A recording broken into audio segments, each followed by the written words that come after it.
ball. Famous, so famous, number one, desirable. I do what I want, when I want, and how I want it.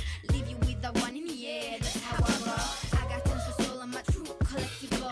Famous, so famous, number one, desirable. I do what I want, when I want. Tervitused siinpoolt. Mina olen Elis ja tervitan teid siit ruumidest. Ja minul on täna külas väga äge külaline, kellega me oleme juba tegelikult pikemalt suhelnud siis, kui ma olin kaugel ära, nimelt Austraalias ja Uus-Meremaal ja tore on olla tagasi siin stuudios, kus ma tegelikult ka minema läksin, et nii hästi on mul meeles, kui ma siit lahkusin, siis ma tegin 2 saadet järjest ja järgmisel päeval veel ühe ja siis ma põhimõtteliselt ka Tallinnast läksin teele. Aga täna me räägime väga naiselikul teemal ja tegelikult üleüldiselt ühiskonnas olulisel teemal. Minul on külla tulnud Agnes Kangur. Tere sulle! Ciao! Ciao!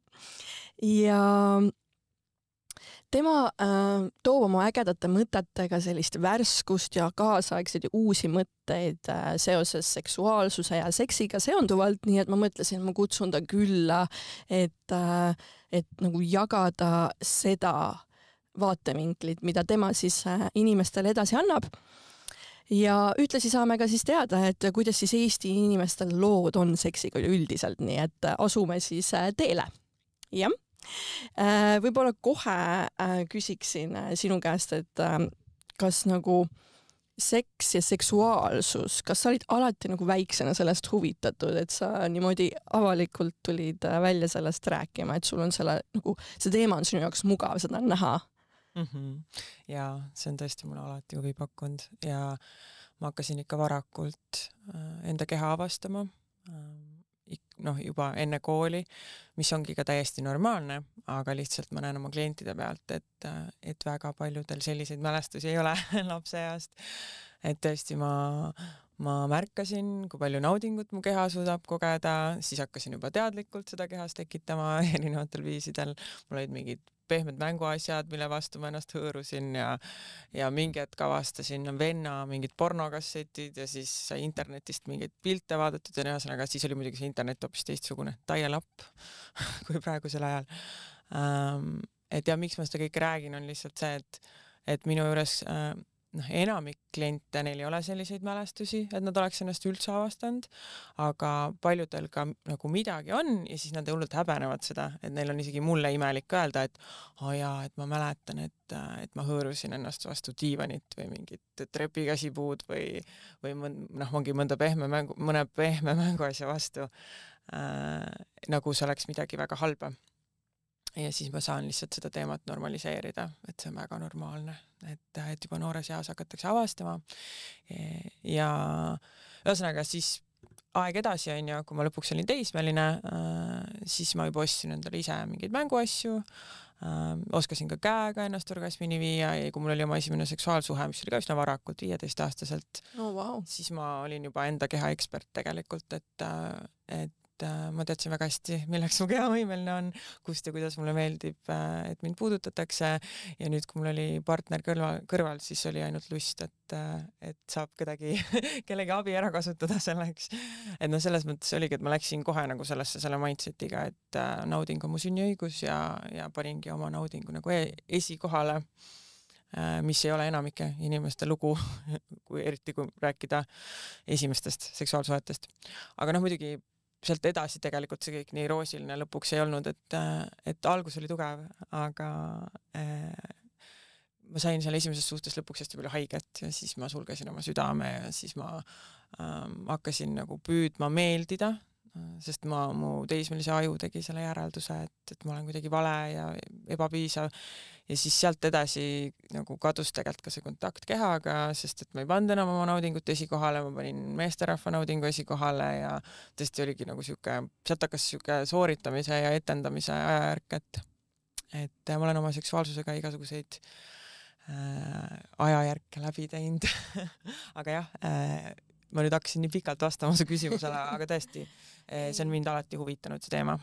see on väga hea, et sa vastasid nii pikalt. Nagu selle jutu põhjal siis ma võiks nagu järeldada, et su kodukeskkonnas oli üsna toetav nagu selle seksuaalsuse suhtumine sellesse nagu. Ja selles mõttes mul tohutult edas, et ma tulin sealt lapsepõlvest niimoodi läbi, et mind ei häbistatud, et tõesti mu ema suhtumine on üsna avatud. Ma ei mäleta, et ta nüüd nii palju oleks minuga seal nooruspõlves seksist rääkinud ise, nagu alustanud seda vestlust, aga lihtsalt juba näha oli tema kehakeelest, tema üldistest hoiakutest, et see ei ole mingi õudne teema tema jaoks, ta oli ise mulle tundus, et naine, kes oskab seksi nautida ja meil ei olnud ka mingit kehahäbi perekonnas, et selline nagu alasti keha oli okei ja läksid vannituppa, jätsid ukse lahti ja nii edasi. Et jaa, selles mõttes mul vedas, sest et oma klientidelt ma kuulen nii palju seda, kuidas neid on häbistatud ja isegi kui ei ole nagu olnud mingit sellist suurt sündmust või häbistamist, isegi juba see, kui on totaalne vaikus või see on väga kõnekas. Ehk siis see annabki selle signaali, et see on teema, millest ei räägita, mis on häbiväärne. Või kui on see, et vaadatakse koos, ma ei tea, telekast mingit filmi ja siis on seksistseen ja siis õhk on pingest paks.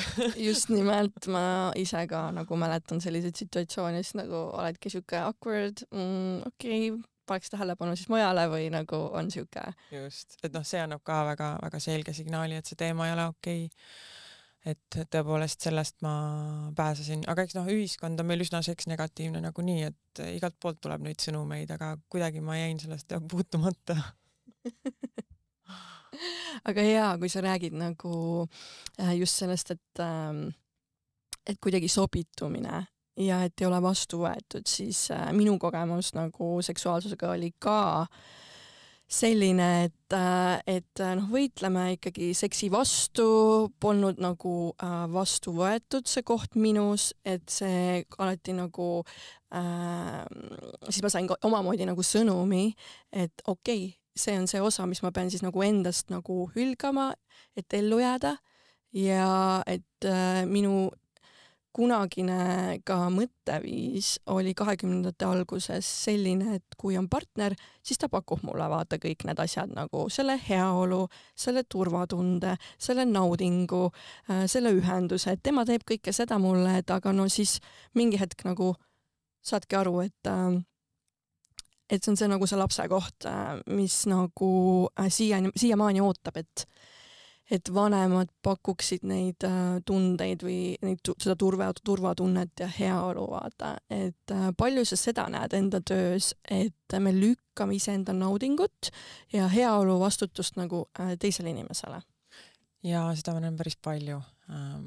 See on jah selline üsna levinud muster tegelikult, et mina vastutan oma partneri naudingu eest ja partner vastutab minu naudingu eest. Ja mida see siis endaga kaasa toob või milles see väljendub, on see, et ollakse üsna passiivsed näiteks, naisterahvad tihti eriti, et kuidagi need rollid on niimoodi ühiskondlikult ära jaotatud, et meesterahvas justkui peaks olema see aktiivsem pool ja siis naine siis ootab, et mees tuleks ja rahuldaks teda ja mehed ei oska ja ei peagi oskama. Sellepärast, et see ei ole nagu mingi siuke asi, et õppisin naiste rahuldamise selgeks, nagu oleks mingi universaalne naine kuskil olemas. Kursus. Keda ühtemoodi rahuldada saab. Et meie igaühe seksuaalsus on hästi unikaalne. Ja see on veel muutuv lisaks kõigele.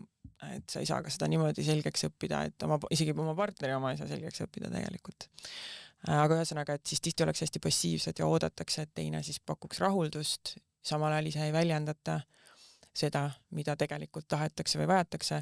Tihti ka ei teata, mis on ka okei, et sa ei tea, aga siis saab ka öelda seda, et ma ei tea, kas me saaks koos avastada ja saab ka ju jooksvalt juhendada, et võt siit on väga hea, siit ma tegelikult ei tunne midagi, võt nii nüüd tee kiiremini, nüüd aeglasemalt, nüüd tugevamini, mis iganes on ju. Et tavaliselt on nagu vaikus ja siis meesterahvas näiteks pusib seal midagi, üritab aru saada, kuidas asjad käivad. Ja teistpidi jälle on see, et kui nüüd sina võtadki selle vastutuse oma partneri naudingu eest, siis sa paned ennast tohutu surve alla, siis sa ei keskendu enda kehale seksi ajal, sa ei keskendu enda naudingule, sa ainult üritad siis nagu partnerit meeleheitlikult rahuldada, oled pinges, mõtled oma peas, kas ma ikka teen pisut hästi, kas ma ikka oskan ja nii edasi. Ja jälle kogu nauding on sealt kogu sellest teemast kadunud. Ja siis, kui partner näiteks ütleb, et tee tugevamini või tee teistmoodi või et siit võib-olla isegi valus või siis ju solvutakse või võetakse seda kriitikana, sest et minu vastutus on ju seda naudingut pakkuda ja ma oleks pidanud teadma iseenesest ja nüüd ma olen läbikukkuja, siis see läheb nagu inimesel nagu enesehinnangu pihta. Nüüd läheb täitsa nagu süüdistamiseks, enese süüdistamiseks. Jah, just. Et palju paksu pahandust tuleb tegelikult sellest, kui sa arvad, et see on sinu vastutus. Nii et ja siis on veel see, et mu juurde tullakse selle küsimusega ka päris palju, et kuidas siis paremini anda, et ma tahan paremini anda, või et ma ei oska vastu võtta, et ma tahan paremini vastu võtta. Ja see kõik tuleb jälle sellest, et on võetud vastutus teise naudingu eest, aga mitte enda naudingu eest, sest et kui sa tahad paremini anda, siis küsi teiselt, et mida ta tahab üldse, siis sa saad talle seda anda, mida ta tahab. Ja kui sa tahad paremini vastu võtta, siis küsi seda, mida sa naudid, sest et ainult seda sa saad vastu võtta, mida sa naudid, kõik muu on ju talumine. Ja. Mind täiega huvitab, et kuidas su elu nagu kulges selliselt, et sa lõpuks siis läksid, ma saan aru, et sa oled USA-s õppinud seda, kas sa õppisid seda nagu läbi interneti või sa käisidki reaalselt USA-s nagu mõnda aega seda õppimas? Ma õppisin seda ikkagi online'is, et koroona ajal sai võimalikuks seda programmi läbida täismahus online'is. Et kuna mul olid siis veel, või mul on endiselt tegelikult üsna väiksed lapsed, siis nad olid veel väiksemad. Et sellepärast vedaski, et ma ei oleks tegelikult sinna USA-sse ikkagi kuidagi niimoodi kohale saanud minna. Aga õnneks nad olid oma selle õppekava niimoodi mõnusalt klapitanud nagu Euroopa aegadega ka, et ma ei pidanud ka päris öö läbi üleval istuma selleks, et neid loenguid ja videoloenguid ja asju laive kaasa teha. Et seal oli siis nii nagu ette salvestatud materjali väga palju kui ka niisuguseid nagu live-kohtumisi ja lõpus ka muidugi siis praktikat. Hästi põhjalik 1,5 aastat kestev väljaõppe. Selle kooliasutaja on üks nagu ta ongi sex coachingu ema nii-öelda ja seksuaalõiguste eest võitleja USA-s, Dr. Patty Britton, ja mind tohutult kõnetas tema sekspositiivne lähenemine ja ta oli ka nagu selline esiteks see oli hästi teaduspõhine see programm, aga samal ajal sinna oli nagu sekka visatud ka natuke sellist spirituaalsust ja et tegelikult hästi laiapõhjaline õppe, mis mulle meeldis. Ja nüüd ma olen ise muidugi juurde õppinud ka igasuguseid erinevaid asju. Aga nüüd enne, kui sa mis sa nagu enne tegid üldse? Ma arvan, mõned inimesed ei teagi, teavadki ainult sind sex coach'ina, aga millega sa varem tegelesid? Ja ma olen tegelikult hariduselt üldse jurist. Ma olen lõpetanud Tartu Ülikooli õigusteaduskonna magistrantuuri, töötanud ka juristina. Kooli ajal ma töötasin advokaadibüroos, hiljem ühes ettevõttes juristina. Ma olin keskkoolis medalist, ülikoolis põhimõtteliselt kõik A-d väga akadeemiliselt nagu selline tubli tüdruk. Ja ma valisin juura, sest et see kõlas hästi mõistlikult ja selliselt nagu prestiižialt noorele inimesele tundus. Ka võib-olla liiga palju mingeid sarju vaadanud. Aga sai selgeks töötades, et see on minu jaoks liiga kuiv ja igav. Lihtsalt ei ole minu jaoks. Et need teised inimesed, kes mu ümber olid, fännasid seda täiega ja oligi nagu seda raskem mul hakkas, mida rohkem ma nägin, et on inimesi, kes seda täiega fännavad ja siis mina lihtsalt nagu üritan kuidagi tööpäevaga hakkama saada. Ja siis ma jäin koju, sest ma jäin rasedaks ja sain 2 last järjest, olin 5 aastat kodune ema. Sellel perioodil ma veensin vahepeal ennast, et ma tahangi kodune ema olla. Et see ongi võib-olla midagi mulle. Aga see oli muidugi selline enesepettus, et ma lihtsalt tegelikult olin hästi hirmul, sest ma ei teadnud, mida edasi teha.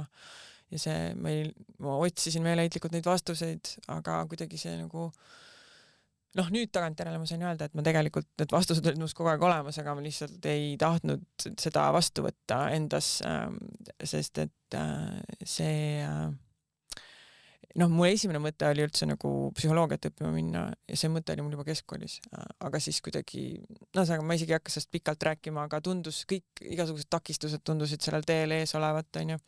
Ja seksoloogia peale ma olin ka juba keskkoolis mõelnud, aga selle mõtte ma olin täitsa maha matnud, sest et minu teada üldse ei saanud Eestis seksoloogiat õppidagi ja ühesõnaga kuidagi, aga siis, kui ma tegelesin aktiivselt seal kodus olles selle teemaga, et mis ma siis edasi võiksin teha, siis hakkas ikkagi kõik minus nagu üles tulema, et mis mind siis huvitab, mind huvitavad suhted, mind huvitab seks.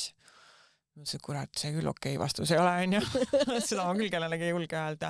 Suhted ja seks, onju, et see kõlab kuidagi, mina ei tea, naiivselt, onju, või rumalalt, et ikkagi majandus ja poliitika peaks olema õige vastus. Peaks olema teema ikka, et nagu, see on siuke nagu pinnavirvandus, jah. Jube kergla. No ühesõnaga mingite teiste inimeste hääled ja hinnangud olid mul peas.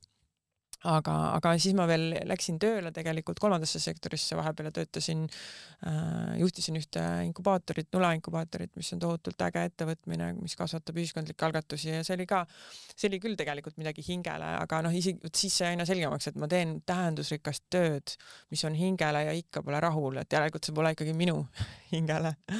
Et 4 aastat ma seal töötasin ja see oli väga äge aeg mu elus, Heateo sihtasutus, mis on Eesti esimene filantroopia organisatsioon, juhib seda inkubaatorit, tähendab nagu korraldab seda, et ma nende juures töötasin. Et see oli väga äge aeg, aga sealt edasi ma siis leidsingi selle sex coachingu programmi, ma hakkasingi guugeldama seksoloogia, kuidas saab seksuaalteraapia nagu sükeste märksõnadega ja siis, kui ma selle programmi leidsin, siis see oli nagu see, mida inimesed kirjeldavad, et kogu keha jah, külmaring käis kehast läbi, et jess, see on mulle.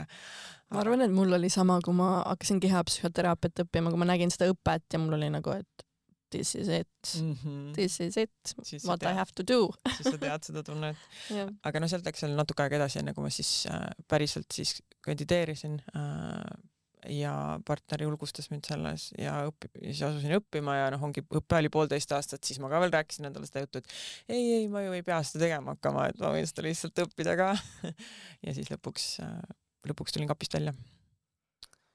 Ja kui sa lõpuks tulid kapist välja, kuidas siis nagu reageeriti, kuidas need inimesed selle vastu võtsid? Tead, üllatavalt positiivne tegelikult oli see vastuvõtt. Eks ma arvan, et need, kellele see nagu tuska tegi, need võib-olla lihtsalt seda ei tunnistanud kõva häälega mulle, et rohkem ma sain ikkagi positiivset tagasisida, et ema ja isa olid veidi segaduses, aga praeguseks nad on ka vist leppinud sellega ja sõbrad muidugi kõik toetasid ja üldse ma olen elanud natuke sellises mullis, et ma ei ole ju nii tuntud ka, ma olen lihtsalt vaikselt orgaaniliselt kasvatanud oma seda Instagrami kodukonda, kogukonda ja Facebookis ma väga aktiivne tegelikult ei ole ja need inimesed, kes mulle sinna Instagrami on kogunenud, need tunduvad kõik väga toredad ja toetavad inimesed, et seal ma ei saa ka nagu mingeid nilbeid kommentaare või mingeid imelikke kirju, väga harva, midagi ikka eksib sekka aeg-ajalt, aga siis on jälle, kui meedias natuke rohkem olen olnud või mingeid artikleid asju, et siis kui sealt või Facebookis ka, et sealt neid kommentaare loed, siis see on ikka vahel täitsa kohutav, aga sellele ma ei pööra tähelepanu. Et üldiselt on ikkagi toetavalt see. Ma arvan, et ma lihtsalt ei tea, mida kõike selle kohta arvatakse ja öeldakse. Et seda seksitreeneri nalja tehakse mulle kogu aeg, aga ei kõiguta. Aga mis sa ise siis seksist mõtled? Et see sekspositiivsus iseenesest see sõna mulle väga meeldib. No sekspositiivsuse all mina mõtlen seda, et see on nagu see suhtumine, et seksuaalsus on meie selline väärtuslik, loomulik ja mitmekesine inimeseks olemise osa ja igale inimesel on õigus kogeda oma seksuaalsust, seda nautida turvaliselt ja ka loomulikult teisi austades ja ka selle aktsepteerimine, et on erinevaid inimesi, kellel on erinevad vajadused ja piirid ja nagu identiteet on ju. Aga see, mida seks minu jaoks tähendab, siis ta ei ole paljalt füüsiline akt. Seks on väga mitmetahuline, ta on füüsiline, ta on emotsionaalne, ta on mentaalne, ta on spirituaalne, ta on inimeste vaheline, ta on sotsiaalkultuuriline, nagu öeldud, väga mitmetasandiline teema ja minu jaoks ta on potentsiaal ja võimalus kogeda ühendust iseendaga, partneriga, eluga. Ehk ta on minu jaoks ta on väga emotsionaalne, väga vaimne kogemus. Ja lihtsalt märksõnadega veel sekka, et ongi see on nauding, see on tervendus, seal on ka tervenduse potentsiaal, on ju. Seal on elujõud, sära, kõik head asjad. Aga oma klientidega ka, et see, kuidas ma töötan, ongi see, et ma vaatan sellist tervikpilti, et ma vaatangi nendest kõikidest tahkudest seksi, et ma ei tegelegi kunagi kitsalt ainult seksuaalmurega, sest see ei ole kunagi kitsalt seksuaalprobleem, on ju. Et tulebki vaadata, et mis seal füüsiliselt toimub, mis seal mentaalselt toimub, mis seal emotsionaalselt toimub, mis seal ka spirituaalselt toimub. No, seksuaalsus ongi ju sealt, kus me nagu eluõis nii-öelda, on ju. Ja siis langeb kõikidele eluvaldkondadele. Nagu et need on kõik omavahel nagu seotud. Just. Aga kui sa enda elus, kui sa nüüd tead kõike seda, sa oled õppinud ja läbinud, kas sa kuidagi jälgid ka enda seksuaalsust, kuidas see ajas nagu on muutunud, et sa oled olnud, siis on ju 2 lapse ema, on ju, ja kuidas see on muutunud, see periood on ju, ja nüüd siiani, kui sa oled nii-öelda välja tulnud sellega, on ju, inimeste sekka, et kuidas see aeg on olnud? No esiteks, nagu ma rääkisin, siis algus oli väga roosiline ja siis oli hästi palju kergust ja oligi puhas ürgne seksuaalsus ja selle nautimine ja enda keha nautimine. Siis tuli see nagu meeldida üritamise periood, kus ma tegelikult nagu tõmbasin oma keha lukku, sest ma ei kuulanud oma keha ja panin enda vajadused nagu tagaplaanile. Siis vahepeal oli jälle nagu paremini, nautisin, siis ma sain lapsed. Laste saamise ajal ma natuke kadusin sellesse ära, sellesse ema rolli, et see nagu naiseks olemine jäi jälle tagaplaanile enda vajaduste eest. Ma väga palju ei hoolitsenud. Lapsed olid A ja O suhte eest, tagantjärele saan aru ka, väga palju ei hoolitsenud. Ja siis läkski tegelikult see seksuaalsus nagu lõpuks sinna uinuvasse seisundisse, kus ma enam iha nagu ei tundnud ja olingi mingi aeg olin väga segaduses, et issand, ma olen ju seksuaalne, tohutult seksuaalne naine, et mis muga toimub. Ja ikka esimesena kohe hakkasin oma keha süüdistama, et mõtlesin, et issand, et okei, et laste saamise tõttu hormoonid läksid pekki või mingid siuksed mõtted olid. Ja siis ma hakkasin seda teemat uurima ja lõpuks siis nagu enda jaoks sain aru, mis minuga toimub. See oli ennem veel, kui ma õppima läksin. Ja siis ütleme kuskil 5 aastat tagasi ärkas jälle kogu täiega ellu see seksuaalsus. Ja praegu ma olen liikunud ja ma olen ka ajas liikunud selliselt eesmärgipärasemalt mudelilt, kus minu jaoks oli orgasm hästi oluline või oli see orgasmi tagaajamine, et algul see tuli hästi lihtsalt, siis mingi hetk see läks nagu raskemaks orgasmi saamine, siis oli see tagaajamine seal, kuni siis nüüd praegu on puhas nagu lubamine ja orgasmi olulisus minu jaoks ei ole enam minu jaoks nii oluline, sest ma olen liikundki sinna, kus ma hoopis naudin nagu selliseid pikki sessioone, kus sa saad kätte need orgasmilised seisundid, mis kestavad nagu pikalt ja et aga ma ütleks, et see laste saamine algul, kuna ma ise nagu kadusin sinna ära, siis justkui mõjus nagu negatiivselt, aga nüüd ma näen just, et see on andnud nagu mingit sügavust ja rohkem, ongi siuke tegelikult nagu kuidagi naiselik olla. Et see keha... Suudad nagu väärtustada seda teist poolt, on ju. Aga kui sa olid nagu kinni ja olid see sobituja, on ju, mida sa märkasid enda kehas, nagu mis hakkas nagu muutuma, siis nagu rohkem soojust hakkas kehasse tulema või hakkas kuidagi nagu energia rohkem liikuma siin südamepiirkonnas või kuidas sa nagu, mida sa tundsid? No mul oli tekkinud nagu selline muster tegelikult, et kui ma nagu suhtesse läksin, siis ma olin väga agar, oligi seda spontaanset iha oli meeletus koguses ja keha erutus lihtsalt ja siis justkui nagu, siis oli ka orgasmi saada lihtne ja kõik nagu, mulle tundus, et toimis, Aga mida siis kauem ma olin suhtes, seda rohkem see iha kadus, siis ma veel ei teadnud midagi sellest, kuidas iha toimib ja kuidas see on normaalne, et see spontaanne iha kaob ja mis siis edasi peaks saama, aga siis ma lihtsalt nagu tundsingi, et ma ei erutu enam, nii lihtsalt, ma ei andnud ka, ega tol ajal ei olnud ka seda, et ma oleks võtnud aega, et oma keha erutada. See oligi, et erutu nüüd, ei erutu, okei, midagi on mul viga, Ja mida rohkem sa siis seksid selliselt, et sa ei ole päriselt erutunud täielikult ja keha ei ole tegelikult valmis, seda rohkem see hakkab lõpuks kohustusena tunduma, sest et see ei ole väga nauditav, kui sa ei ole erutunud, siis keha ei ole väga tundlik ja isegi kui ta on psühholoogiliselt nauditav, siis ta ei ole füüsiliselt ikkagi piisavalt nauditav, et sa oleks väga motiveeritud seda uuesti tegema omaalgatuslikult. Ma olingi sinna kukkunud, kus ma ei tajunud seksi lõpuks väga nauditavana enam, keha oli üsna tuim ja kui ma uuesti nii-öelda ellu ärkasin, siis jah, võib öelda, et oli tunda, kuidas see energia liigub kehas, uuesti mingi pehmus tuli tagasi, soojus, aga ma lihtsalt ise hakkasin endale andma ka seda aega ja võtsin uuesti enda naudingu fookusesse tegelikult. See käis üldse minu puhul kuidagi niimoodi, et ma ei pidanudki seksiga eraldi tegelema, ma lihtsalt tegelesin nagu enda teemadega ja siis hakkas see seks ka voolama. Et kui ma tegelikult lõpetasin selle people please imise ja lõpetasin oma suures osas oma kaassõltuvuslikud mustrid ja nii edasi ja ka kõvasti teraapias käimist, siis see muu ka tuli tagasi, sest mul oli see võib-olla eelis, ma ei tea, kui seda võib nii nimetada, et ma ju teadsin, mis võimalik on, sest et ma olin olnud oma seksuaalsusega kontaktis.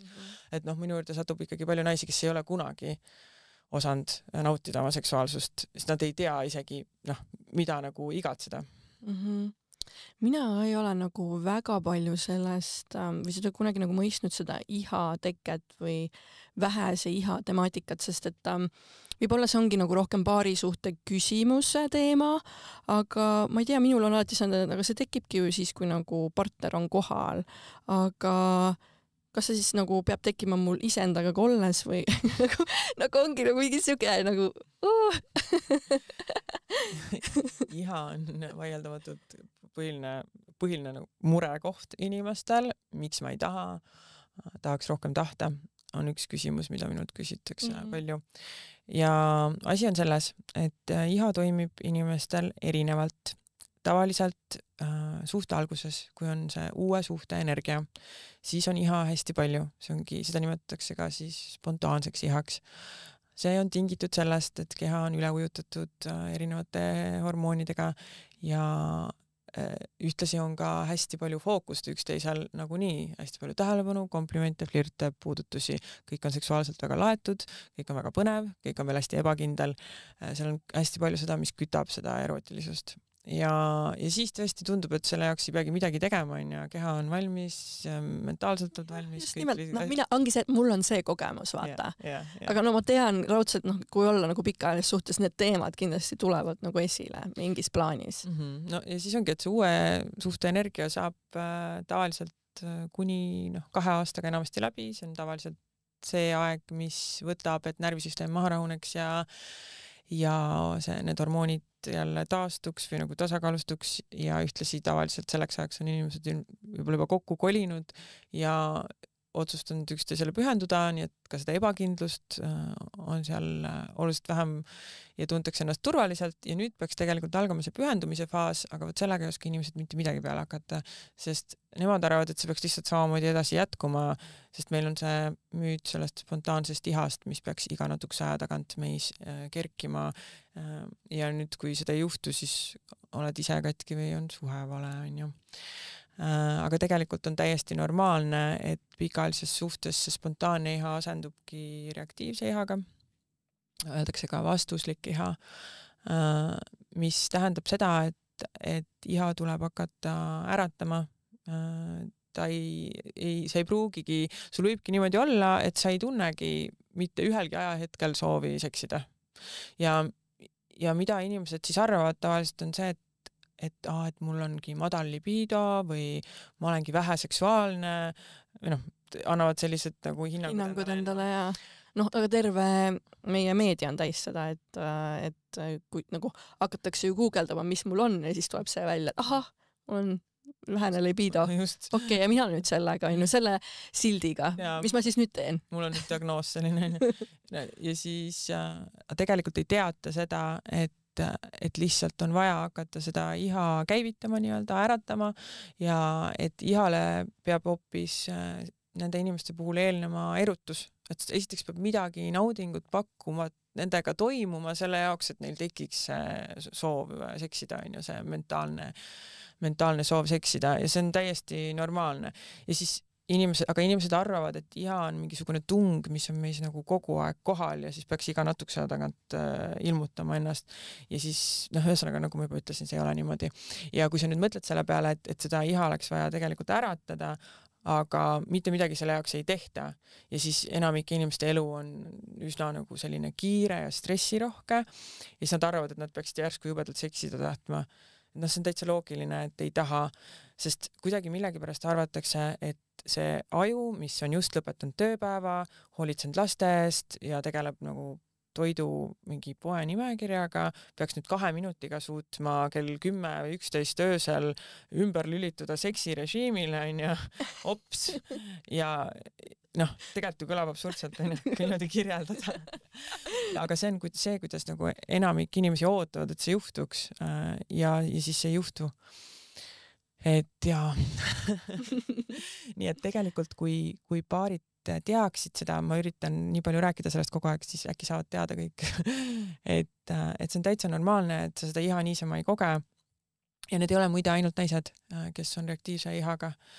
Ja see on jälle niimoodi, et sa võid oma elu jooksul, see võib veel niimoodi üles-alla käia ja on mingid perioodid, kus sa võib-olla koged rohkem spontaanset iha, sest et see kontekst, milline su elu on palju nagu siuke mõnusam ja erootilisem ja äratavam. Ja siis on perioodid, kus on nagu just ongi seda tuimust nagu rohkem elus või stressi või mis iganes ja siis on just see reaktiivne iha see põhiline. Aga mõned inimesed tõesti ongi sellised, kes seda spontaanset iha haruharva kogevad. Ja tahan lihtsalt rõhutada, et mehed ka, et see on müüt, et mehed kõik on sellised, kes on alati valmis ja kogu aeg tahavad ja naine hakkab, ma toon seda näidet, aga mind tahab naerma alati internetis on need meemid, et naine hakkab sokki jalast ära võtma ja mees on nagu maja teisest otsast platsis. Ja siis see on see, mida arvatakse, et millised mehed on ja siis mehed on ise ka suures segaduses, kui nad ei ole sellised. Mõtlevad, et issand, mis mul viga on. Kas ma ei ole ise piisavalt mees? Kas võib olla, et see partner, sest tõesti ei meeldigi mulle nii palju, et mul kogu aeg suu vette ei jookse. Ja mul on jumala palju kliente selliseid nagu paare just, kes on tulnudki selle murega, et naine tahab rohkem ja mees nagu nii väga ei taha. Ja kuhu me jõuamegi tavaliselt ongi see, et mehe iha on lihtsalt reaktiivne, seda on tegelikult vaja käivitada ja väga paljude meeste jaoks ei piisa sellest, et naine alasti ta ees seisab. Sest seda mõtlevad ka naised, et kui ma olen ennast juba alasti võtnud ja siin oma kauni kehaga seisan, et siis ta võiks ju nagu nüüd vähemalt väga paljud mehed vajavad väga otsest stimulatsiooni, nii et käed on vaja ikkagi peenise külge panna selle jaoks. Ja siis sealt edasi tavaliselt juba asjad hakkavad väga lihtsalt jooksma ja tekibki see erutus kehas ja tekib see iha ja siis juba kõik nagu sujub, on ju. Ja sa mainisid ka, et on siuke nagu mõtlemine, et kuidagi meeste seksuaalsus on lihtne ja naiste oma on siis nagu see keerulisem, et aru saada, et selline mõtteviis nagu ühiskonnas ikka liigub ringi. Ja see teeb liiga tegelikult väga paljudele meesterahvastele, ja naistele ka muidugi, aga just, et see, et meeste seksuaalsus on nii lihtne ja mees ei olegi inimene, mees ei tohigi stressis olla, mees ei tohigi väsinud olla, on ju. Ja samal ajal siis see, et naiste seksuaalsus on nii keeruline, mis on ka täielik jama, lihtsalt meie erutusanatoomia toimib teistmoodi naiste puhul, kui meeste puhul tõesti väga paljude puhul, ja ma ei saa jälle rääkida kõikide meeste eest, toimibki see, kui sa paned käed peenise peale ja hoiad, on ju, ja siis see erutus juba hakkab nagu tekkima kehas, siis väga paljude naiste puhul ma julgeks öelda enam ikka ei tasuks käsi kohe vulvasse toppida. et see ei ole see esimene koht, kust alustada, aga ma ei jälle ütle, et kõigi, sest ma arvan, et kindlasti on ka naisi, kes naudivad. Kellele meeldib või kellel on siuke dünaamika tekkinud, on ju. Just, et kes naudivad ka nagu väga otsest lähenemist, aga üldiselt jah, naiste puhul on täiesti normaalne, kui see keha üles soojenemine võtab ka 45 minutit aega või isegi tund, sest et naiste see erutus voolab nagu nii-öelda kujundlikult nagu külgedelt sissepoole, on ju. Et kui meestel ta algabki siit peenise juurest seksuaalkeskusest nii-öelda, siis naistel on vaja, et see veri jõuaks lõpuks sinna vulvasse ja vagiinasse ja tekiks naisel mõnus erektsioon, kus kõik siit mõnusalt puffi läheb ja kliitor paisub ja üldse kogu see piirkond paisub, on ju. Ja see tupekanal ju kahekordistub pikkuses. Et see, et kõik see nagu päris full on erutus tekiks seal piirkonnas, siis see võtab aega, et see veri sinna jõuaks. Nii et tavaliselt see mingi siuke 5 minutit või isegi 15 minutit võib olla liiga vähe. Ja see jälle vaata oleneb, et suht alguses on jälle teistmoodi, sest see erutuse tase on nii kõrge ja eelmäng 24/7 on ju, et siis muidugi võib tunduda, et see võibki juhtuda, et oledki 5 minutiga valmis, aga ma ütlen, et mida aeg edasi ja kui on vaja minna sellele teadlikule seksuaalsusele üle, hakata teadlikult looma seda konteksti, mis erutab ja lõdvestab ja on turvaline ja mõnus, on ju. Et siis võib täitsa vabalt minna 45 minutit tund aega, enne kui on see õige aeg, et penetreerida. Et seetõttu alati soovitan naistel öelda, millal nad tahavad, et mees neisse siseneks.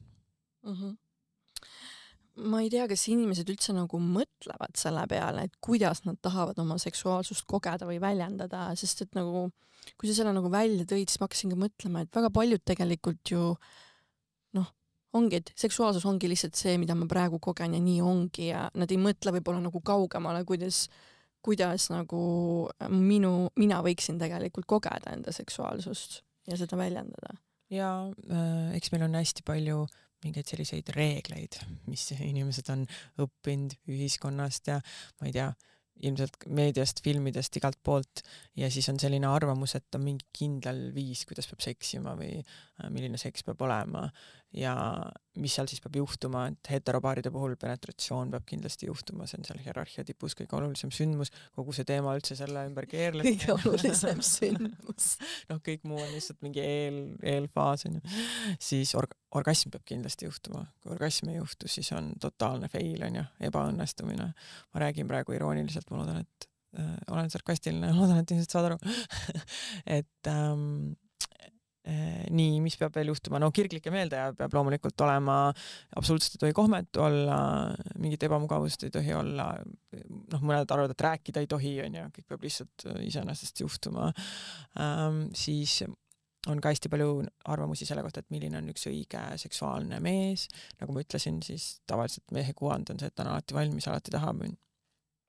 Naiste puhul tihti on see selline voolav ja nõtke kontsadel sekspesus, selline mõnusalt ahvatlev, aga samal ajal ka malbe ja ma ei tea, õrn.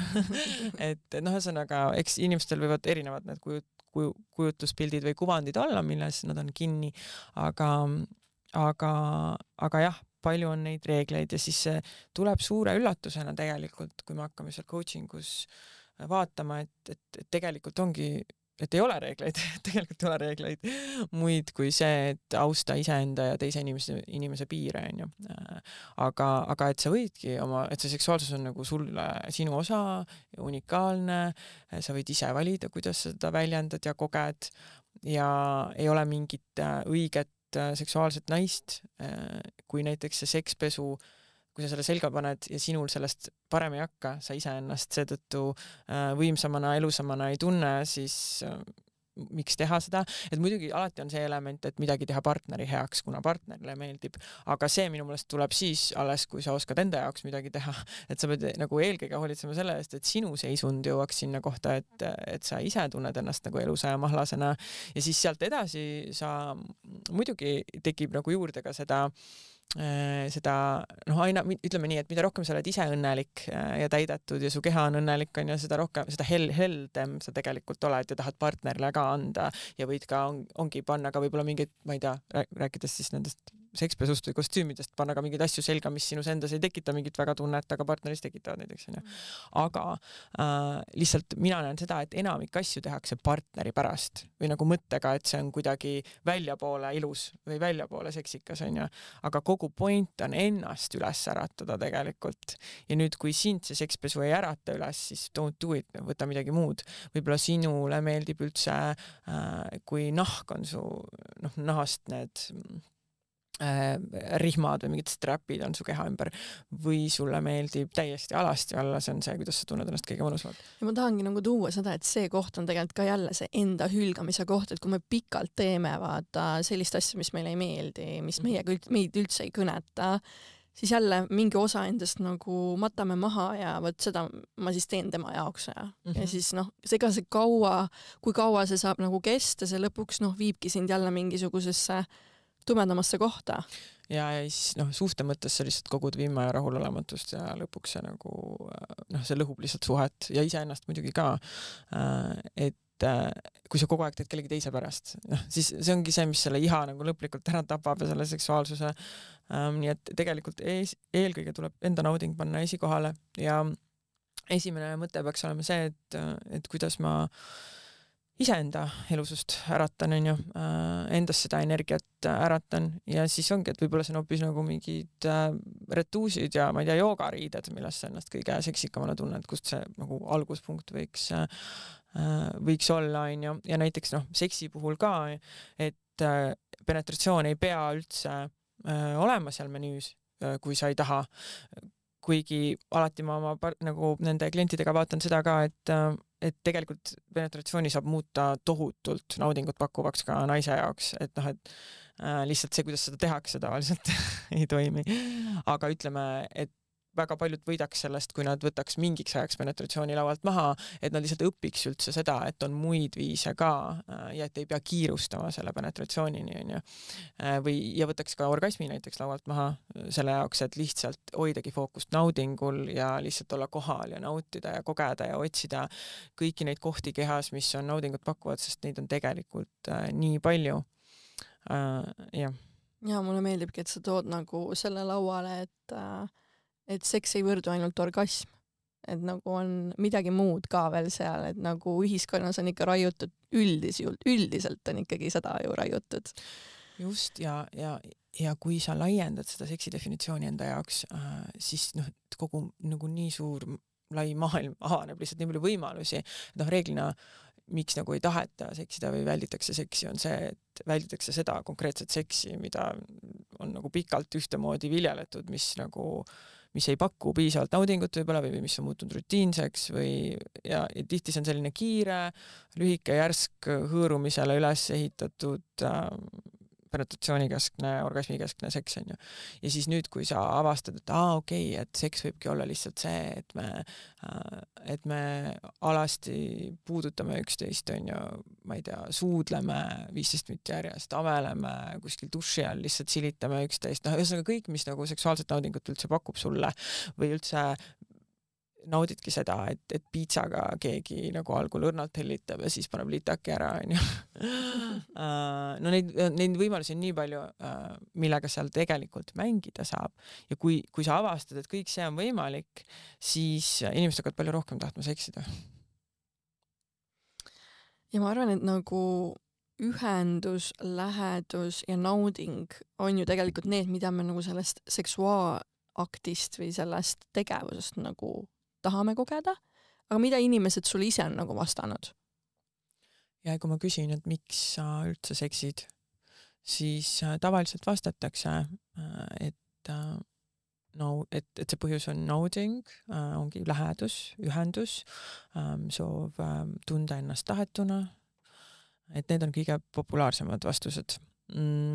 Ja tõepoolest mul on sama küsimus alati, et kui see on tegelikult see, mida sa sealt saada tahad, et siis miks teha seda selliselt, nagu seda seni, nagu sa võib-olla seni oled seda teinud, et tihti see seks on hästi siuke ongi eesmärgipärane soorituskeskne selline laste saamise seksi mudel on ju, et peenis peab olema kõva, peab minema tuppe, toimub ejakulatsioon ja muu ei olegi väga oluline, kui sellest nagu bioloogiaõpikas. Just. Ja siis, aga nüüd, kui sa tegelikult tahad naudingut, ühendust ja lähedust, siis miks teha seda selliselt, et siis saabki hakata vaatama, et okei, mis pakub mulle naudingut, kuidas ma saaks tunda seda ühendust seksi ajal, kuidas ma saaks tunda seda lähedust. Enamik inimesed võidaks väga palju sellest, kui nad aeglustaks kõik oluliselt maha, võtaks aega, et üldse minna kontakti enda kehaga. Kas see oligi nagu see nii-öelda, mida sa nägid, et ühiskond vajab, et selle teemaga nagu välja tulla? Ja, esiteks ma nägin seda, et seksist rääkimine on endiselt ikkagi tabu, et inimesed ei räägi isegi oma, nagu partnerid isegi omavahel ei räägi seksist. See on üks põhjus, miks ma käin ja räägin igal pool, et seda teemat normaliseerida. Ja teine asi, mida ma nägin, on nii see, et mingi asi, mis võiks nagu nii palju meie elule juurde anda, meie seksuaalsus, mida me võiks nii palju saada nautida, on nii suur pingete allikas just sellepärast, et see seksuaalne stiil on selline, mis nagu tegelikult ei paku inimestele naudingut, vaid põhjustabki rohkem kannatusi. Et ongi seesama selline eesmärgipärane soorituskeskne pingetäis seks, kus nii mees kui naine mõlemad või naine, mees, kõik on pinges ühesõnaga. Ja siis on see hetk, kus saab seda nii-öelda vallandada, seda pinget välja üksteise peale. Üksteise peale, just täpselt. Kui hästi läheb. Et jah, see on see, mida ma tahaks muuta. Ja muidugi laiemalt mind paarisuhte teema hästi huvitav, et just seesama, et kuidas pikaajalises suhtes hoida sellist mõnusat elusust, ühendust ja seksuaalset ühendust, sest tänaseks ma tean, et see on müüt, et pikaajalises suhtes ei ole võimalik seda hoida. Ma lihtsalt ise ei astu neid samme, ei tee neid asju, mis on vajalikud selleks, et seda suhet toita. Aga kui me seda kõike teeme, siis suhe läheb ainult paremaks. Aga toome need näited, mis me võiksime teha või millest me võiksime siis paarilisega nagu rääkida? No, ma ütlen kõige üldisemalt, ma ütlen lihtsalt seda, et esiteks tuleb hoolitseda iseenda elususe eest. Nagu me siin ennem rääkisime pikalt, sinu nauding on sinu vastutus, aga üleüldse sinu seisund on sinu vastutus.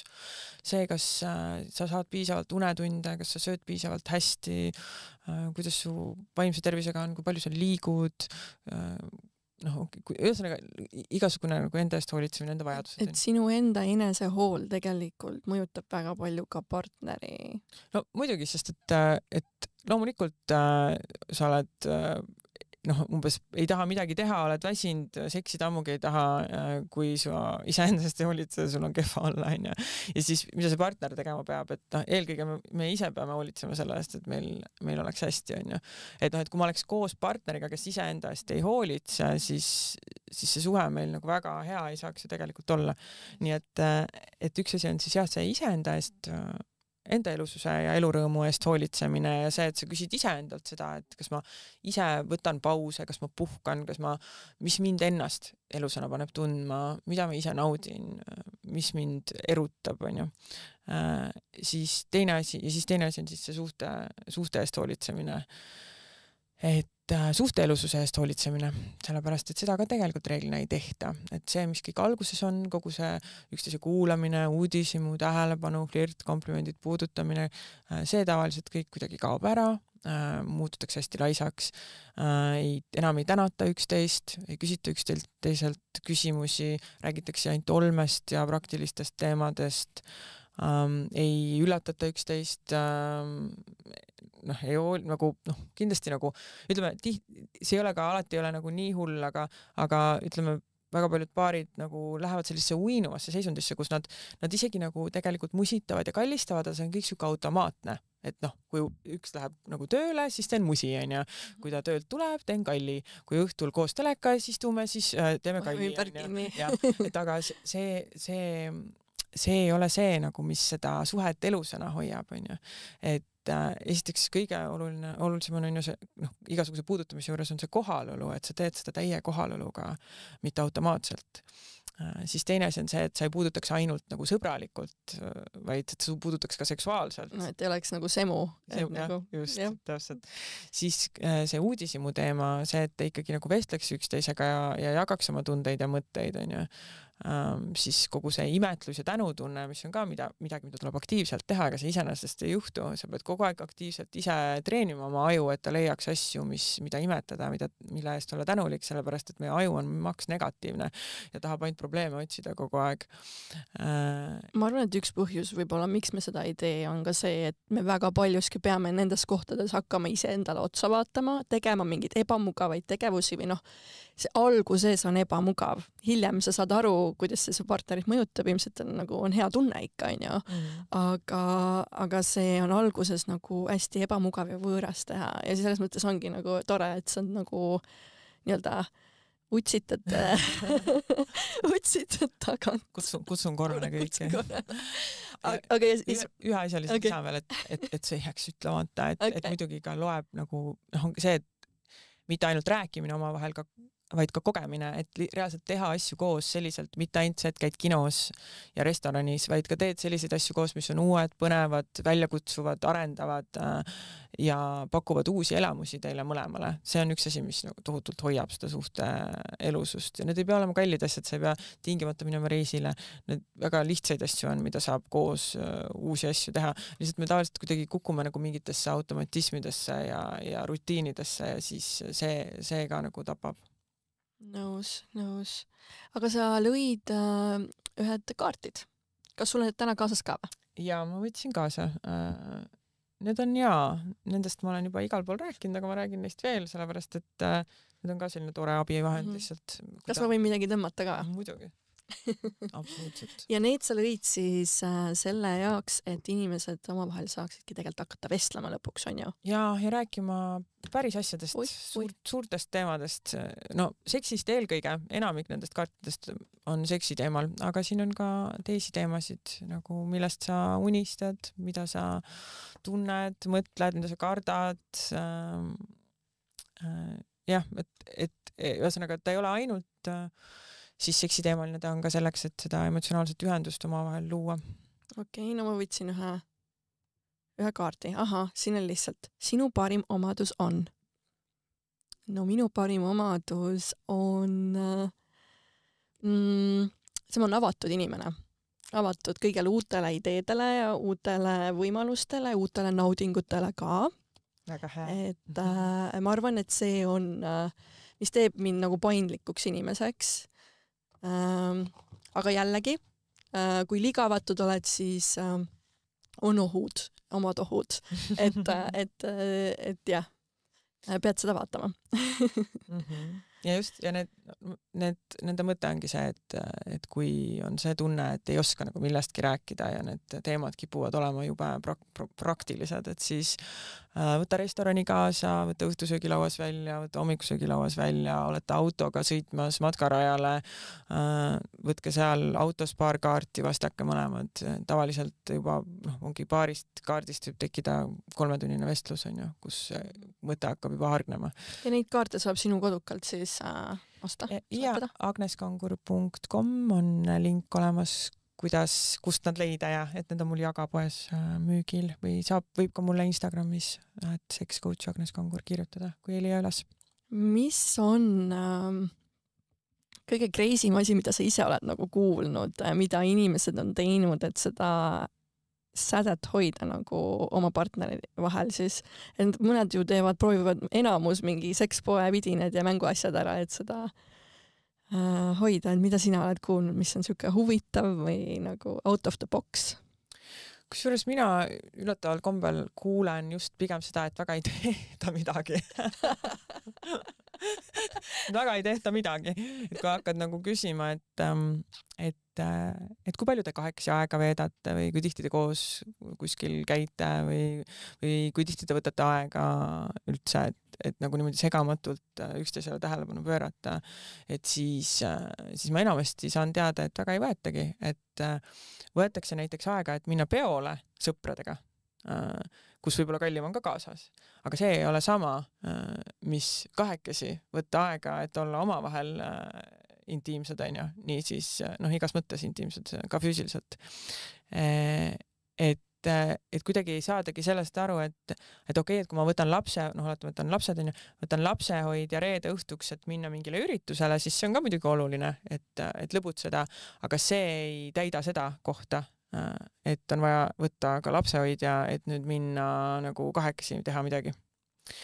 Ja kusjuures inimestel on päris suur vastupanu muide sellele, sellepärast, et mulle tundub, et seda juba on hakatud vältima, seda kahekesi olemist tegelikult, sest et see on juba nagu ebamugavaks muutunud, et ei osatagi enam, ei teatagi, et kust otsast üldse enam alustada ja ei julgetagi tegelikult kahekesi ühte ruumi jääda. Aga nüüd korraks ma üritan vastates küsimusele, selles mõttes, et igasuguseid sekslelusid katsetatakse, käiakse sekspidudel, korraldatakse threesomeid, kaasatakse siis teisi inimesi, on ju. Et igasuguseid asju tehakse, aga mis ei ole nagu kuidagi halvad asjad, mida teha, aga lihtsalt ma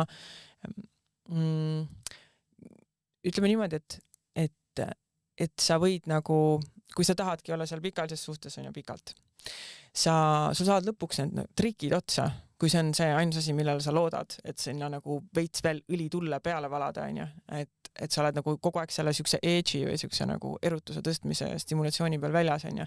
Et lõpuks sul on need 3-kad, 4-kad, 5-kad kõik tehtud, on ju, orgiad. Et siis seal võib tekkida nagu ka selline nagu lõks, kus sa ei, miski enam ei rahulda, vaata, kogu aeg on vaja juurde ja juurde.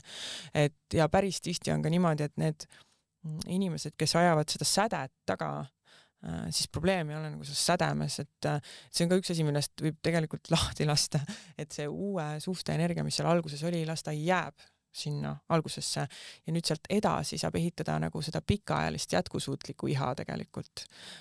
Ja selle kvaliteet võibki olla nagu teistmoodi, et ta ei ole alati nii kuum ja kirglik ja võib-olla nagu nii kõrge see algus vähemalt, see temperatuur.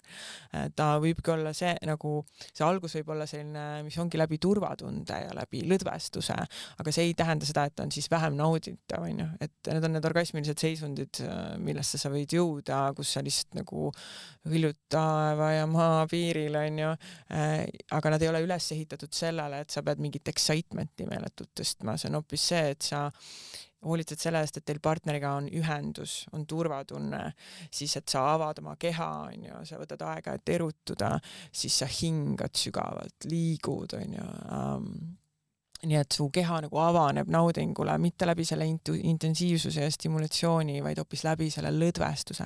Ja mida rohkem on kehas lõdvestust, seda rohkem ta avaneb, seda tegelikult orgasmilisem keha on. Et see on see, mida mina üritan inimestele edasi anda. Ja kui sul sellega on hästi, siis sinna juurde sekka igasuguseid erinevaid põnevaid seiklusi absoluutselt ja inimeste seksuaalsust on nii erinevad. Mõned ongi täiega kinkid ja nad vajavadki selliseid põnevaid asju ka, aga minu meelest lihtsalt see on väga piirav, kui sa ehitad oma seksuaalsuse üles ainult ühele sambale või nagu tekitad siin ainult ühe teekonna, on ju. Ja siis sa oled nagu selles lõksus, et miski muu ei aita, miski muu ei eruta. Et seepärast nagu tasub olla mitmekesine, et oleks erinevaid teid erutuseni. Et sa saad minna läbi selle lõdvestuse ja ühenduse ja siis vahel lähed läbi selle põnevuse hoopis, on ju. Kas meil on erinevaid seksuaalsuse arheotüüpe ka olemas meil inimestena, indiviididena? Kuidas sa oled tajunud? No mina olen oma töös kasutanud nagu abivahendina ühe USA seksoloogi Jaya selliseid loodud mudelit, kus tema räägib erinevatest seksuaalsuse tüüpidest, et ütleb, et on energeetiline tüüp, kes on selline inimene, kes vajab sellist aeglasemat lähenemist, et ei lennata kohe peale, ei võeta kohe kinni, on õrnalt, isegi eemalt tegelikult just see energiaga mängimine, see ootus, elevus, nagu kõik, mis juhtub veel ennem, kui üldse toimub puudutus, on ju. Ja siis, kui see puudutus on, siis on sulgõrn, on ju, ja siuke nagu, et see avamine käib kuidagi läbi selle energia et on paljud, kes eelistavad seda ja sellise tüübi puhul, kui sa lendad niimoodi kohe prauhti peale, siis sa pigem ta tõmbab lukku, tõmbab tuimaks. Siis on inimesed, kes on kinkid, ja mida see kinki tähendab, see ongi kõigi jaoks erinev, et kelle jaoks mis nagu tabuum tundub, et mõne jaoks kinki on kogu see BDSM maailm ja BDSM on ka väga-väga lai mõiste, et mida sa naudid, et kas sa naudid nagu võib-olla valu, seda impact play'd, kas sa naudid kinnisidumist, kas sa naudid psühholoogilisi võimumänge, kas see kinki tähendab hoopis seda, et sulle meeldib, et teised vaatavad või sulle meeldib teisi vaadata, siis on nagu nii palju asju, mis seal võib olla, võib-olla sinu jaoks kinki on see, kui sa suhu võtad, sest et see on nii tabu olnud, sinu jaoks. See on nii, jah, et siis on nagu see kinki tüüp, siis on sensuaalne tüüp, on keegi, kes vajab nagu läbi meelte aktiveerimise minemist, et ongi hästi oluline, et see keskkond oleks mõnus, head lõhnad, head maitsed, puudutus, siuke sensuaalne massaaž, õlid, mingid värgid, mis iganes, ja siis, mis ta toob välja, on siis seksuaalne tüüp ja seksuaalne tüüp on nagu siis justkui see tüüpiline selline, kellele meeldibki konkreetsem lähenemine, ta tahab seksi, ta tahab neid genitaale näha ja katsuda, võib-olla need seksuaalmäng, nagu need mänguasjad, tildod, pattplagid, värgid, särgid. Tema on võib-olla see tüüp, kes ütleks sulle, kui sa hakkad seal jubedalt seal õliga masseerima, ütleks, et tee kiiremini. Hakkan pihta nüüd. Ja siis on nagu siis shapeshifter, kes on justkui kõik need variandid. Ja mina tunnen, et ma olen kõik need variandid ja tegelikult Shea ütleb ka, et meis kõigis on nende kõigi potentsiaal, et lihtsalt tavaliselt meil on alakasutuses. Mingi on domineerivam, mingi mitte, ja midagi saab välja tuua, saad ise ennast jälle, see ongi see avastamise koht, Just, ja sellepärast ma tihti räägin oma klientidele nendest, et nad saavadki mõelda ja Shea'l on raamat selle kohta ja mingid quiizid ja asjad, aga mulle endale nagu ei meelgi niimoodi nagu boksi panna, sellepärast, et mina arvan, et me kõik võidaks sellest, et olla rohkem sensuaalsed, aktiveerida, sensuaalsusel mõtlengi siis seda, et sa aktiveerid oma meeled, et sa otsidki seda naudingut läbi selle, et sa oled nii kohal ja otsidki seda, mida sulle meeldib maitsta, kuulda, nuusutada, puudutada, et ma julgustan nagu kasutama kõiki neid variante, aga jah, tihti meil on mingid asjad, mis meil on nagu rohkem domineerivad esile.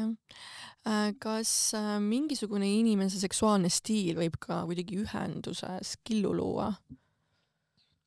No juba see, kui on tihti ongi partneritel erinevad need stiilid ja ei teata, kuna me üldiselt ei teata, et üldse et on mingeid erinevaid variante, arvatakse, et on see üks pornoseks, ja siis, aga siis tavaliselt ühele see võib sobida, näiteks kui ongi seksuaalne tüüp, siis talle võib see täiega sobida.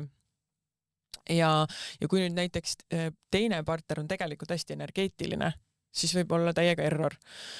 Ja kui ei teata seda, et ongi, et see, kes on see seksuaalne tüüp, tahaks nagu seksiga pihta hakata, ei saa aru, milles on probleem ja see teine siis suure tõenäosusega arvab, et talle ei meeldi seksida, kuna ta ei ole kunagi saanud sellist aeglast ja rahulikku puudutamist ja sulega võib-olla üldse õrritamist või nagu peaaegu suudlemist ja tagasitõmbamist ja sellist nagu mõnusat mängu.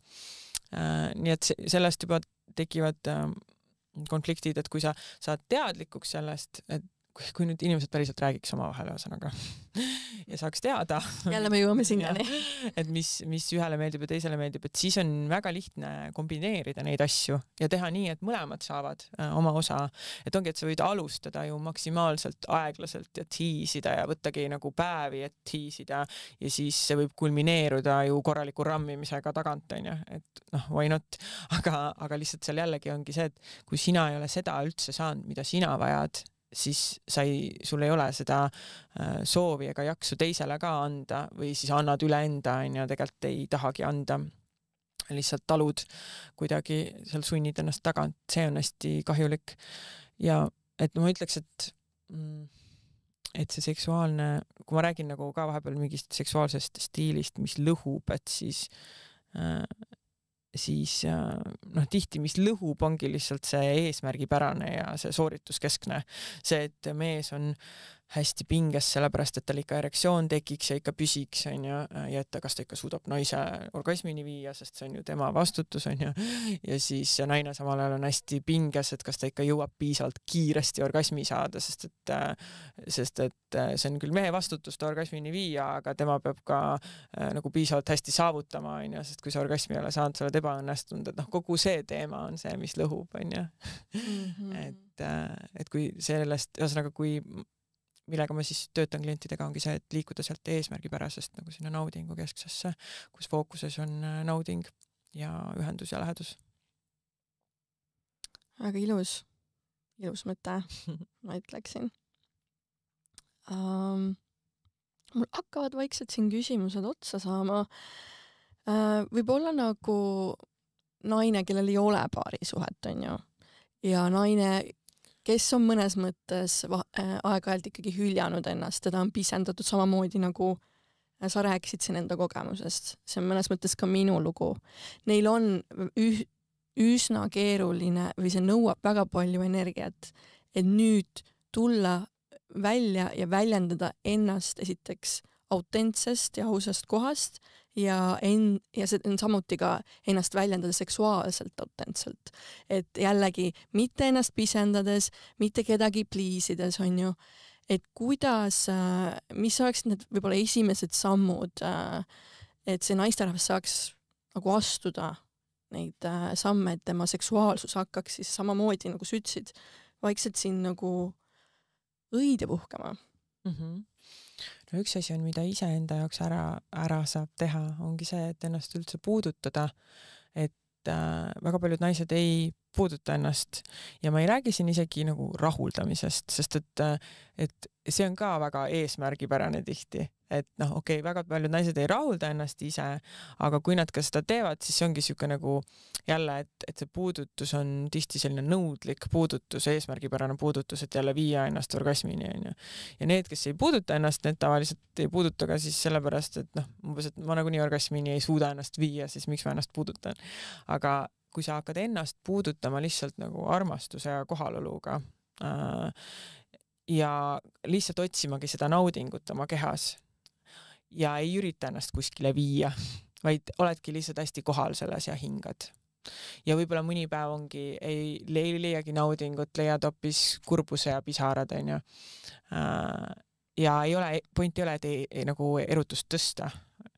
Sa ei ürita kuskile pürgida, siis see on minu meelest selline hästi tohutult nagu tervendav ja nagu kontakti loov praktika. Ja võib puudutada igalt poolt, kust ise tundub, et on mõnus, võib ka rindu puudutada, on ju, nii-öelda rinnamassaaž kõlab muidugi jälle nagu see oleks mingi jube nühkimine, tegelikult ka lihtsalt see, et sa hoiad oma rindu peos, on ju. Õnnalt liigutad. See, et sa hakkad oma kehaga minema kontakti ja märkama enda keha signaale üldse, et märkad, et kas kuskilt on hea, kas kuskilt on mõnus. See on hästi, hästi hea. Ja nüüd see, et kuidas siis nüüd, kõige raskem koht ongi tegelikult see, et kuidas siis nüüd partneriga jääda ausaks, sest et sa võid seal kodus nagu avastada enda keha, aga siis kui see partner sul ees on ja kui sul on see enese hülgamise muster, hästi lihtne on sinna kukkuda, et sa hakkad ikkagi nagu etendama kedagi. Et see ongi nagu ebamugav tegelikult, kus sa peadki nagu suutma hoida seda teadlikkust selles hetkes kohal, et sa oled lihtsalt aus ja haavatav ja ei ürita seal hakata minul oli komme mängida mingit femme fatali, on ju. Minnagi läbi oma seksuaalsuse, ole mingi jube kiisu. aga et sa jääd siiraks ja ausaks, aga samal ajal seda ei saagi minu meelest päris üksi teha. Sul peab ikkagi vastas olema inimene, kes suudab sinust tekitada selle mingi turvatunde ka. Et nagu ma ei ole kindel, et mina oleks sellest kõigest üle saanud, kui see partner mu kõrval ei oleks mind julgustanud aus olema. Sest et selles mõttes tasubki nagu tunnetada, et kui see inimene tegelikult ei tekita sus sellist tunnet, et sa tahaks talle avaneda või et see on üldse turvaline talle avaneda, siis... Ja, sest me tihtipeale ennast ka hüljates avame ennast ebaturvalises ruumis, kus meil tegelikult ei ole nagu turvaline, aga just kui nagu, samas on siin praegu nagu võimalus ja situatsioon ka ennast avastada, siis sa oled selle nagu kahe vahepeal kuidagi, on ju. Et see on ka nagu siuke koht, mis ära tajud, et kas mul on siin turvaline, sest just see, et emotsionaalselt turvaline, et noh, seda ma loodan, et on kindlasti, et keegi füüsiliselt ei ründa, aga sest see nagu see minu meelest ei saa, ma mõtlen, et võib-olla see on minu nagu mingi piiratud, ma võtan ju enda, me kõik ikkagi näeme maailma sellisena, nagu me ise oleme, et ma nagu näen seda võib-olla liiga nagu läbi enda kogemuse, aga kuidagi ma ei kujuta ette, kuidas mina oleks selles kohas, kus ma olin nagu nii kartsin ennast näidata, et ma oleks suutnud seda lihtsalt nagu jõuliselt järsku teha, ilma et see partner ise ei oleks nagu toetanud seda, sest mu partner hakkas nagu ise ta tegelikult nagu nii-öelda callis mu bluffi, et ta ütles mulle, et kuule, mulle tundub, et sa oled praegu fake. Et sa teeskled midagi. Ja siis mul oli see, et no okei, ma tunnistan siis üles umbes või nagu hakkasin nagu käituma nii, nagu ma päriselt olen. Aga kui ta oleks seda öelnud, ma arvan, ma oleks temaga ka üritanud nagu edasi. Anna sama mustrit. Sama mustrit.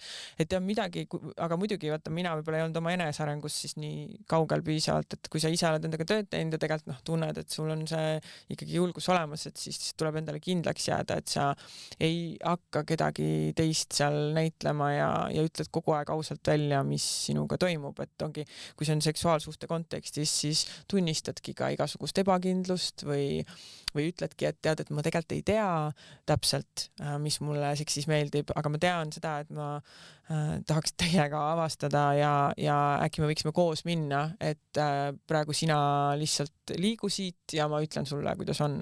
Et selle julguse peaks nagu suutma võtta, et sa hakkad seda juhtima, seda protsessi ise, et sa ei jäta seda mehe hoolde, seda juhtida, sest et millega me alustasime ka saadet, et võtta vastutus iseenda naudingute eest. Just.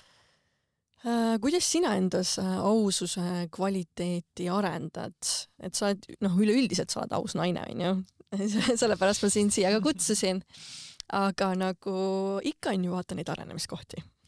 Ja. Ikka on kuskil, kus me valetame endale.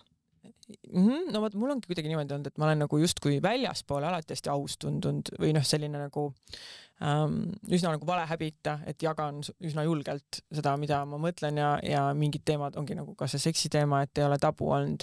Aga ma olen rohkem varjanud just paarisuhte kontekstis või nagu lähedaste inimestega mul on olnud nagu raskem avaneda, et see on ka siuke huvitav paradoks, et justkui võõrastele, kus midagi ei ole kaalul, vaata, on lihtne ennast avada versus siis olukorras, kus sa tunned, et armastus ja siis bioloogilises mõttes su elu on kaalul, on ju. Nii et see on olnud teekond, et sellest välja tulla, et siis nagu paari suhtes näiteks aus olla. Ja nüüd, mida me viljeleme lihtsalt oma partneriga, on see mikroskoopiline tõde.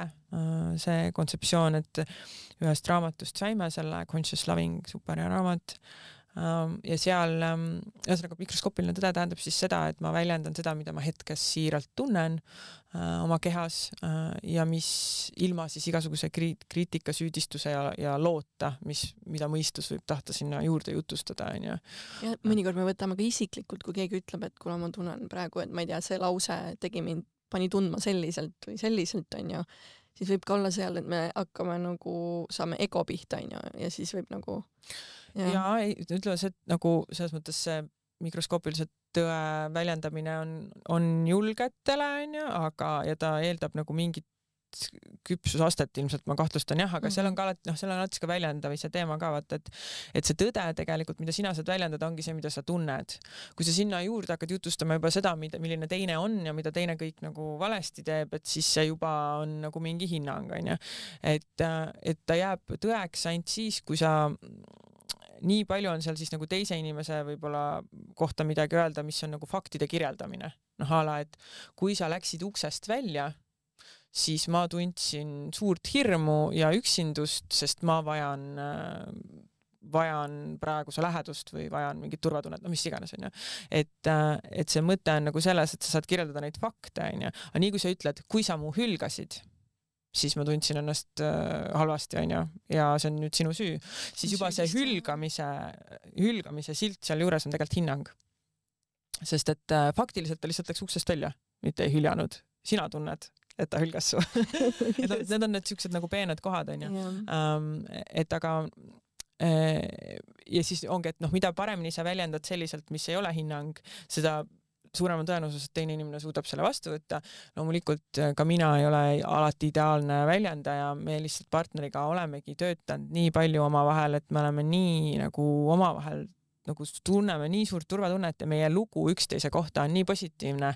Nagu tema arvab, et mina olen maailma kõige ägedam inimene ja et ma tahan talle ainult parimat ja mina arvan, et ta on maailma kõige ägedam inimene ja et ta tahab mulle ainult parimat. Ja siis sa võid sisse lasta ka seda kehvemat väljendust, sest et teine ei võta sellest kohe kinni. Ta ei tee sellest kohe mingit nii suurt numbrit. Aga ka meil ikkagi juhtub seda, et ma ütlen midagi, mis kõlab süüdistusena ja ta tunneb, et see on ebaõiglane ja siis me natuke aega nagu jaurame selle ümber, et kas ma nüüd süüdistasin teda ebaõiglaselt või mitte.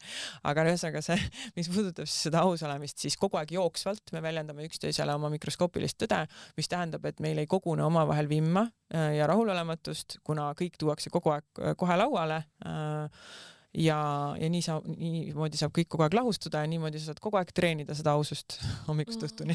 Ma ei tea, ma lihtsalt nagu kuulan ja mul on nagu, kui ilus nagu. Tõesti on, et täiega tore, Agnes, et sa jagasid seda kõike. Minu meelest sai väga kompaktne.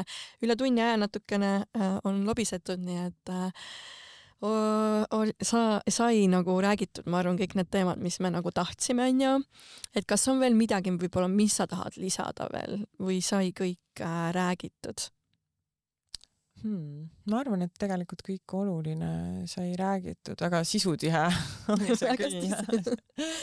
Et jaa, ma lihtsalt soovin inimestele seda, et nad oleksid rohkem kontaktis enda kehaga ja rohkem sain siit ise endale ka juba mingid praktikad ja mõtted, mida nagu edasi viljeleda.